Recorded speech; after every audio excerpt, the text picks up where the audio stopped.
নমস্কার বন্ধুরা, আপনারা দেখছেন সরকার সংবাদ ইউটিউব চ্যানেল। বন্ধুরা, পৃথিবী ধ্বংসের মুখে এগিয়ে যাচ্ছে, মানব সভ্যতা খুব শীঘ্রই ধ্বংস হয়ে যাবে। হ্যাঁ বন্ধুরা, আপনারা একদম ঠিকই শুনেছেন, পৃথিবী আজ ধ্বংসের মুখে।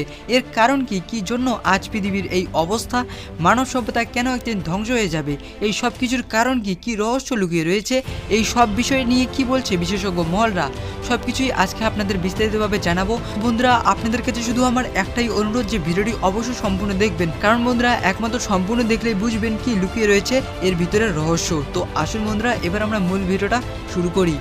বন্ধুরা আসুন এবার আমরা জেনে নিই কি বলেছে বিশেষজ্ঞ মহলরা। একটি বড় সড়ো পরিবর্তন হতে চলেছে আবহাওয়ায়, ভয়ানক পরিস্থিতির সৃষ্টি হতে পারে আগামী গ্রীষ্মকালে, এমনটাই বলছে বিজ্ঞানীরা। আরও ভয়ের বিষয় হলো এই আবহাওয়ার পরিবর্তনের ফলে বাড়ছে পৃথিবীর উত্তাপ। খুবই বিপজ্জনক পরিস্থিতি সৃষ্টি হয়েছে পৃথিবীর দুই মেরুতে। আর বন্ধুরা, পৃথিবীর দুই মেরুতে তাপমাত্রা বাড়ার ফলে পৃথিবীর বাকি অঞ্চলের তাপমাত্রা স্বাভাবিকের থেকে অনেকটাই বেড়ে গিয়েছে।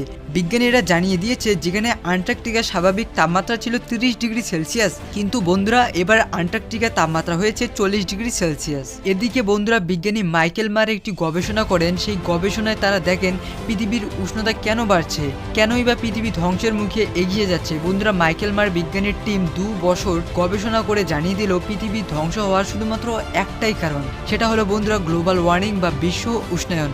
বিজ্ঞানীরা আরও বলে যে এই বিশ্ব উষ্ণায়ন যত তাড়াতাড়ি বাড়ছে, এর থেকে বোঝাই যায় যে ওই দিন আর বেশি দূরে নেই যেখানে তাপমাত্রা থাকবে 50 ডিগ্রি থেকে 70 ডিগ্রির আশেপাশে, যার ফলে চাষবাস করার মতো কোনো রকম আবহাওয়াই থাকবে না তখন।